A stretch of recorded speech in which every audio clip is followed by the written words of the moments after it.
Well, I think, I have my thoughts on that. Really, why should there be a difference between participating and non-participating if you're offering the non-participating a waiver? I think I came up earlier, first layout. But, so in theory, your all of them could be one paragraph and save us a paragraph.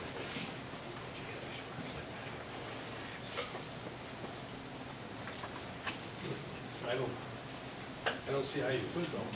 Why? If you're offering the participating a waiver to take it down to a distance, doesn't matter if there's a difference between the participating and non-participating. You don't sign the waiver, it ain't change that. Yeah, it doesn't change. So it doesn't matter if you're participating or non-participating. If you don't sign, you're almost the same thing as before. But I can see for those who are interested in participating, they would want to sign, and therefore it's arbitrary.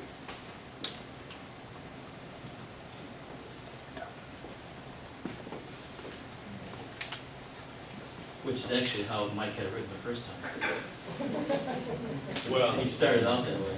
Well, just from a policy standpoint, measuring them from the principal structure creates some problems if they're vacant.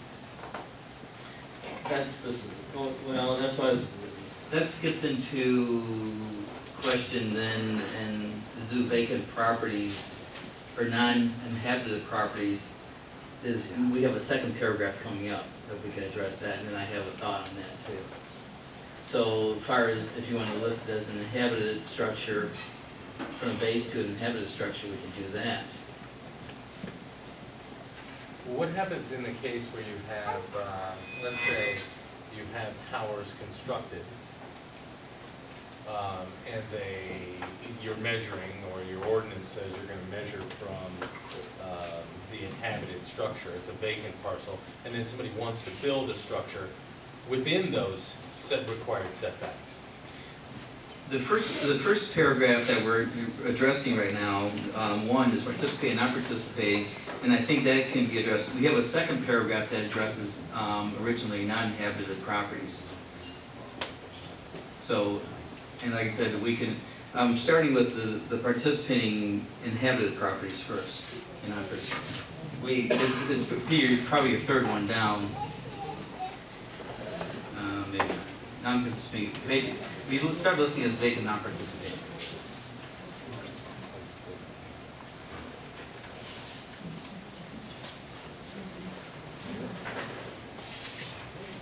Where are you at?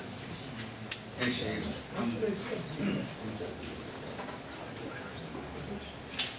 was working on drafts. I'm just in this one. I think the second paragraph. What page are you on? Actually, What page are we on?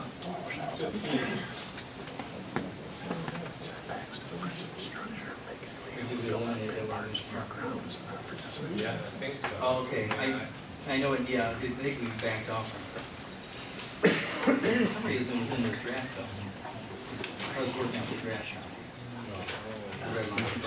Yeah. The red line has it still listed as a piece of vacant property. I think part of the confusion is I was working off the original markup copy, the colored copy, which is a couple pages back. See, I marked these up about 2 or 3 months ago. We didn't have time to get them in, so.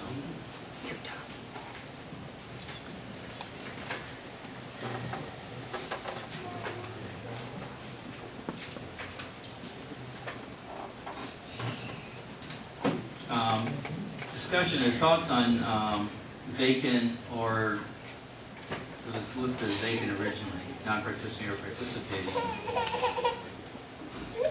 Is where do we draw? And I was envisioning where we could do as an arbitrary setback line from the right-of-way to stay away from, which allows us a typical residence, whether that's 600 feet or something from the right-of-way. Well, the way it's set up now, at least under G, is you've got measurements from the outside base to the nearest adjacent property line of a non-participating parcel, participating parcel's inhabited principal structure, or adjacent road right-of-way. Measuring at least on a participating parcel basis, you would measure from the inhabited principal structure so that it's within the boundary of that.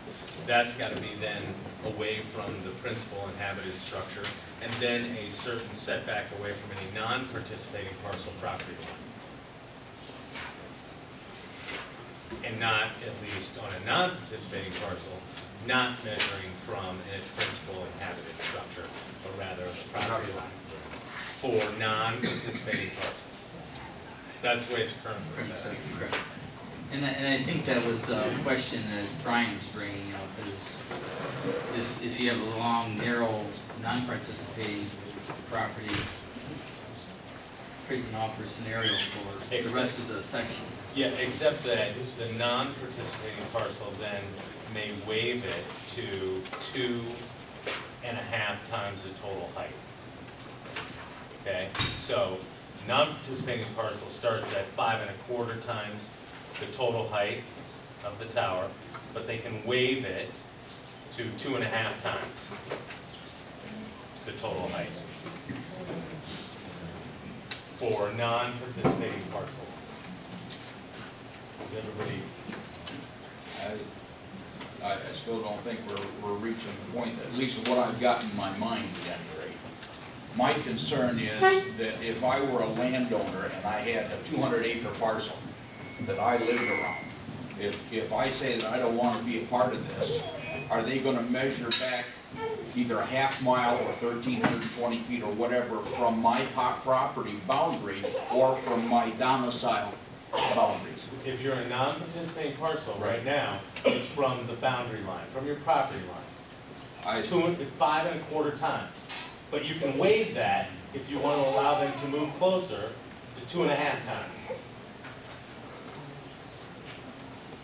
I'm just concerned that if somebody decides they don't want to waive this, then it could possibly take a whole section out of any possibility. Only if you consider that these towers will be, or have to be, 500 feet. The higher the total height, the bigger the setback. The lower the total height, the shorter the setback. I understand that.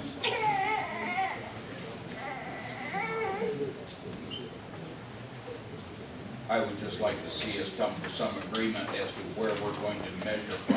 And I think that measuring it from the boundary lines of a 200-acre field is more excessive than what it would be at the person's homestead.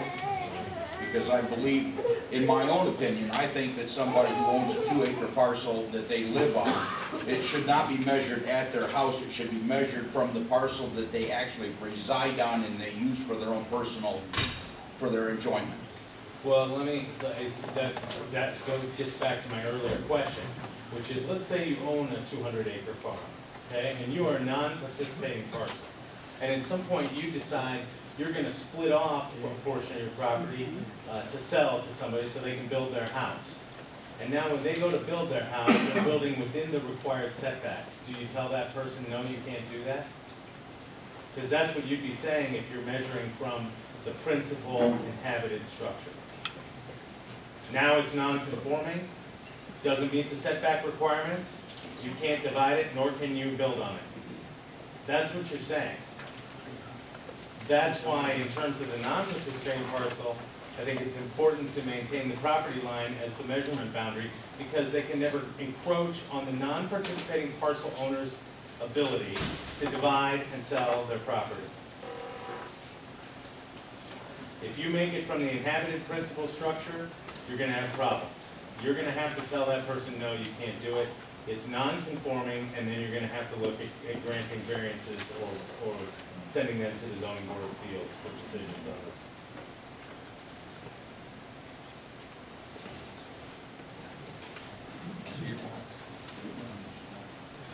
For participating parcels, it's different. They understand what they've gotten into. They've accepted the lease agreements. They're accepting the money from the developers. They understand what they're getting.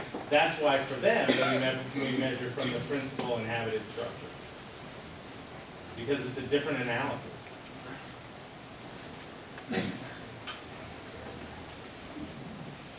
So in the case that if I was a non-participating, what would I have to do to become a participating?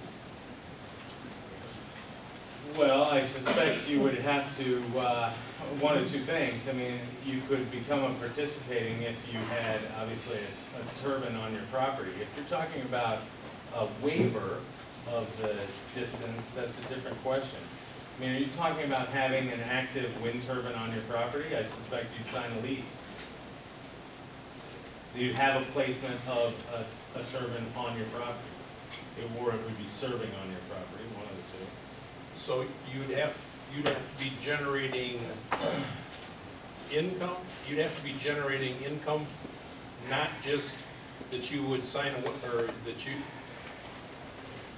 I guess I don't, you know, if the developers wanted to go to a non-participator and say, we will give you $25,000 a year for, you know, so we could, you know, you would waive your right? Well, the current definition is a parcel of record where the placement of a utility scale west met tower, a transmission line, or any other WAGF-related devices or easement which accompany the implementation of a west has rendered a monetary gain to be rendered by the property owner. For an on-site west, the participating parcel is a parcel where the structure is located. So a participating parcel in this instance could include something other than where an actual turbine is located.